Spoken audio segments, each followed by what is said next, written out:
Mike, yesterday we got a chance to talk to Trevor Penning, a prominent storyline this offseason, but not the top over the quarterbacks, of course.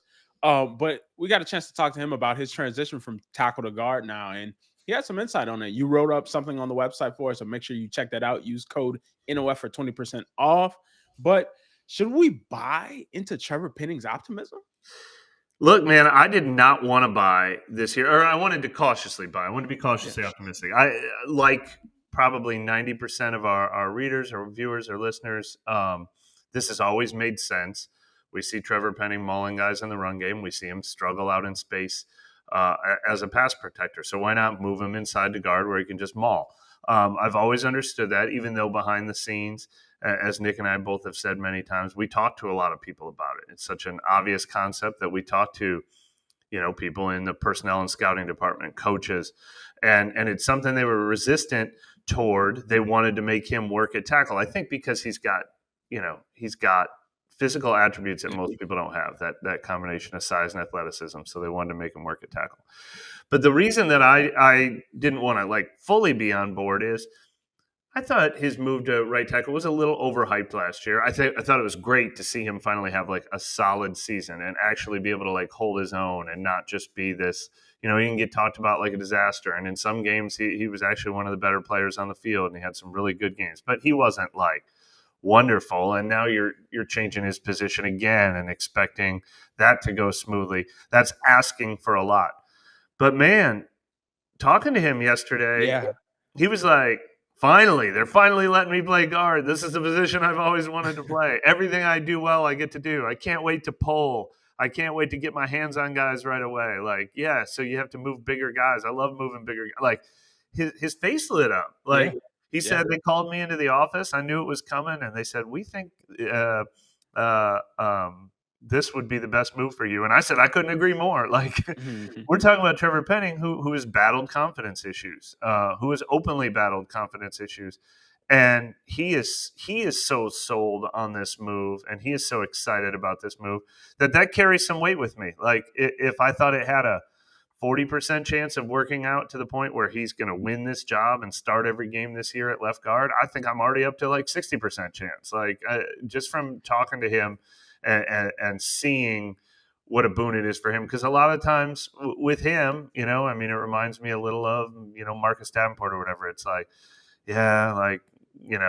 battling confidence issues is a big hurdle to get over. And that is not going to be an issue with this transition. He's all in on it. Yeah, no, for sure. We've talked over the past couple of shows about players who need to put it together, who need to have that season of having it all together and just come together. And Trevor kind of had that last year. He wasn't battling any injury problems. He was playing serviceably last year. And you and Nick on Monday's show, you had rankings on the hype index, and cautiously optimistic, I think, is the fairest way to go with this before any snaps really get played. Because if you remember to his rookie season, how he was that guy, not just picking fights, but just mean out there.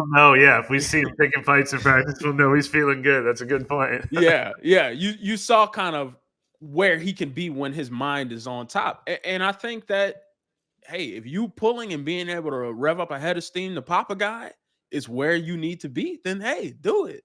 So I'm pretty cautiously optimistic. Like you said, I haven't put a percentage point on it yet, just because you haven't seen it. You don't know what the learning curve is to be right there. But I definitely think, it kind of had no choice. But at this point, he can make it happen.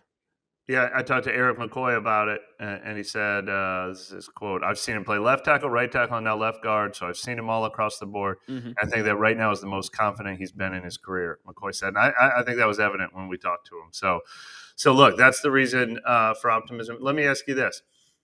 I think the fate of not only the 2025 Saints, but whatever they're going to be for the entire Kellen Moore era, this current rebuild, if they don't have to blow it all up and start all over again, it depends on Kelvin Banks and Tali Fuaga being true first-round talents. Those guys have to be the foundation for wherever this team is going. It is Trevor Penning make or break, or he's kind of like the fifth offensive lineman, and so what? If they switch from Penning to Dylan Radins, no big deal? Or do you think Penning is one of those pivot point players that'll help determine this team's future? I think it's kind of too late to even put him as a pivot point player. He's already been a part of a regime that's not here anymore. And, he's already the guy that has been moved for new talent coming in. So, yeah, I think it's a little too late for that. And even with his 5th-year option, they didn't pick it up. So that shows you kind of what they think about that. But even going to his self-confidence going into the season, yesterday in the conversation that the media had with him, almost 10 plus minutes long, a lot of smiling in that, man. Yeah. So, like, his confidence is there. Now, if he can put it together and then you can re-sign him at a cheaper price, perfect. It all works out because that nucleus of all that first round talent is definitely still there. But no, I don't think it's make or break if he comes through or not. I mean, I think this is just a chance for him to try to stay in the league and try to stay relevant enough to, be able to play around. I think this is the chance to unlock him. I've mentioned this many times. I owe someone copyright payments or something because I saw it on Twitter a month ago, and I don't remember who said it, and I apologize, but that it would be so Saints for Penning to like be awesome at guard, and then they can't afford to re-sign him at free agency next year. And it's so true. But I mean, look, it can't remind me more of Andrew Pete's career path. I mean, his rookie year was a disaster. Also battled confidence issues. Yeah. They tried to move him from left tackle to right tackle. It did not work out. Couldn't do it. And then they kind of reluctantly moved him to left guard. Well, let's try this. And the light bulb went off, and his confidence grew as he went on. And he was a first-round pick in 2015. I think it was 2017, his 3rd year, when he was really killing it as a left guard. And then he was solid. I mean, he was never great. And I think a lot of people are actually upset when the Saints ended up paying him $11 million a year in his second contract, 5 years, $55 million. If the Saints are paying Trevor Penning 5 years, $55 million next year, I think we'll get the same reaction. We'll get, well, it's good that Trevor Penning became such an asset that they decided to re-sign him, but they're paying him how much?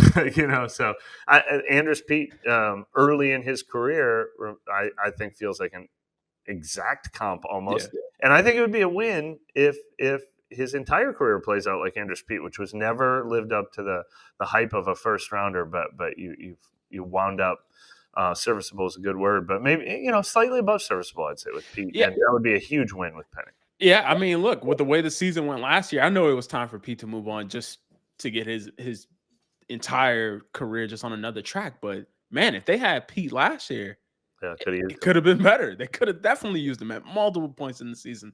But I think with Trevor, it just continues to just be, all right, you just got to make it happen. You know what I mean? That's the ultimate point at this point. Just he just has to make it happen. And he was name dropping people like LaCharles Bentley yesterday. So yeah, he's been working with us, been helping the Saints out too, and he's obviously learning from Jari Evans, who's on the staff. In addition to he talked about TJ Paganetti, who's the run game coordinator. Obviously, Brendan Nugent. So a lot of new people working with him. He's also been working out with Duke Manyweather in Texas. Along with some of the best offensive linemen in the entire NFL there. That's a good place for an offensive lineman to be training. So he's people are trying to point in the right direction.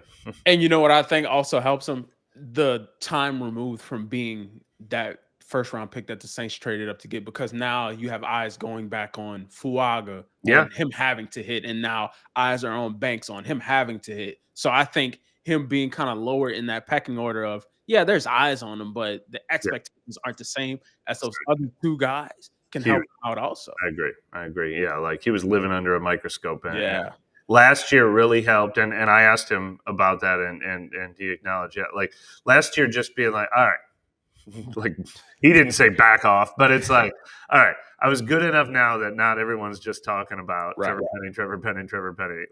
Like being ignored would be great for him. Right. No, and sometimes that's it for some people. You know what I mean? He went to a small school. He's not used to all of that. You know what I mean? All of that hype and noise surrounding around him. He enjoyed it at first. I mean, he was out there fighting every day. You know what I mean? At the beginning of the camp, at one point, him and Peyton Turner and some other people were getting into it at points and periods. But I think now with the microscope kind of being a little zoomed out, him being a part of just the offensive line instead of saying, oh, Trevor Penning and the offensive line, you have two people there that you can focus in more. I think that's going to bode well for him also.